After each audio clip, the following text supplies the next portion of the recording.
அன்பிற்கினி ஆசிரியர் சொந்தங்களே வணக்கங்க. எஸ்ஜிடி, பிடி, பிஜிடி, டிஆர்பி ஆல்ரெடி முடிஞ்ச எக்ஸாம் இதெல்லாம். அதில் வெயிட் லிஸ்ட் சம்மந்தமாக ஒரு முக்கியமான தகவல் கிடச்சிருக்கு. அதை உங்கள்கிட்ட ஷேர் பண்ணுறதுக்காக தான் இந்த வீடியோ. அதுக்கு முன்னாடி நம்ம வீடியோவுக்கு நம்ம சேனலுக்கு நீங்கள் புதுசு அப்படின்னா நீங்கள் நம்ம சேனலை சப்ஸ்கிரைப் பண்ணி வச்சுக்கோங்க. டிஆர்பி சம்மந்தமாக, எஜுகேஷன் டிபார்ட்மெண்ட் சம்மந்தமாக உடனுக்குடன் தகவல்களை உங்களுக்கு நம்பகமாக கொடுக்கறதுக்கு நம்ம சேனல் தொடர்ந்து பாடுபட்டுருக்கோம். நிச்சயமாக உங்களுக்கு யூஸ்ஃபுல்லாக இருக்கும்.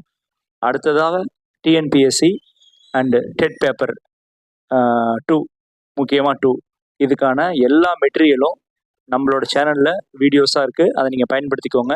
நம்பிக்கை எல்லாருக்கும் நீங்கள் ஷேர் பண்ணலாம். இப்போ நம்ம இந்த வீடியோவில் என்ன பார்க்க போகிறோன்றதை பார்த்துடலாம். எஸ்ஜிடி, பிடி, பிஜிடி, டிஆர்பி 4 வாரத்தில் பணி நியமனம் நீதிமன்ற தீர்ப்பு அப்படின்றது தான். அதாவது பார்த்தீங்கன்னா, இது முன்னாடி நடந்த எக்ஸாமு. எஸ்ஜிடி, பிடி, பிஜிடினா முன்னாடி நடந்த exam.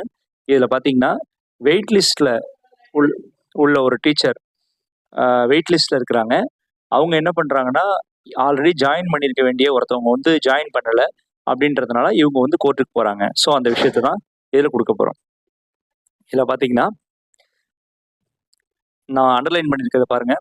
School education department acts expeditiously as possible at any rate within a period of 4 weeks from the date of receipt of a copy of this order.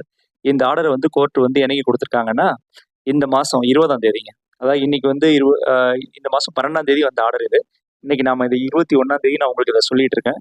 12ஆம் தேதி இந்த ஆர்டர் என்ன சொல்லுது அப்படின்னு பார்த்தீங்கன்னா, அந்த ஜாயின் பண்ணாத ஒரு டீச்சர் இருந்தாங்க இல்லையா, ஸோ அவங்களோட இடத்த அவங்களுக்கு அடுத்து உள்ளவங்களுக்கு கொடுக்கணும் அப்படின்னு இந்த ஆர்டர் சொல்லியிருக்கு. ஸோ இந்த கேஸ் பற்றி நீங்கள் பார்த்தீங்கன்னா, இதோ இருக்கு பாருங்க, அந்த அண்டர்லைன் பாருங்க. ஜிடி கேட் 1 6 கேட்டகரி, அந்த கேட்டகரியில் உள்ள ஒரு டீச்சர் தான் ஜாயின் பண்ணல. இது எதுக்குன்னா, தமிழ் பிடி அசிஸ்டண்ட்ல தமிழ் சப்ஜெக்டுக்காக இந்த விஷயம் வந்திருக்கு. அதில் பாருங்க, பிடி அசிஸ்டண்ட் தமிழ். ஸோ இதில் அடுத்து உள்ளவங்களுக்கு இந்த போஸ்ட்டை கொடுக்கணும் அப்படின்னு சொல்லியிருக்காங்க. இந்த கேஸ்க்கான ரிசல்ட் இது பாருங்க, ஜட்ஜ்மெண்ட் இன்னைக்கு டேட்டட் 12/8/26, 12ஆம் தேதி வந்த ஒரு ஜட்ஜ்மெண்ட் இது. இந்த கேஸ் ஆக்சுவலாக எப்போ போடப்பட்டது அப்படின்னு பார்த்தீங்கன்னா, 12/8/26, 12/8/26 கிட்டத்தட்ட அது இந்த தீர்ப்பு வந்தது. இது 2025 போடப்பட்ட கேஸுங்க. இது 2025 போடப்பட்ட கேஸ். இந்த ஹியரிங் டேட் ஒன்று கொடுத்துருக்காங்க பாருங்க, 7/10/25 கொடுத்துருக்காங்க. ஆக்சுவலாக இது போன வருஷமே போடப்பட்ட கேஸ். கிட்டத்தட்ட 9 மாதங்கள் அது ட்ராவல் ஆகிருக்குங்க. 9 மாதம் ட்ராவல் ஆகி இப்போ தான் அந்த கேஸ் முடிஞ்சிருக்கு. கிட்டத்தட்ட 1 இயர்க்கான ஒரு கேஸ் இது. ஸோ இதை டிபார்ட்மெண்ட் அக்செப்ட் பண்ணிட்டு வெயிட் லிஸ்ட்டில் அடுத்து உள்ளவங்களுக்கு இந்த ஜாப் ஆப்பர்ச்சுனிட்டியை கொடுக்கணும் அப்படின்னு தீர்ப்பு கொடுத்துருக்காங்க.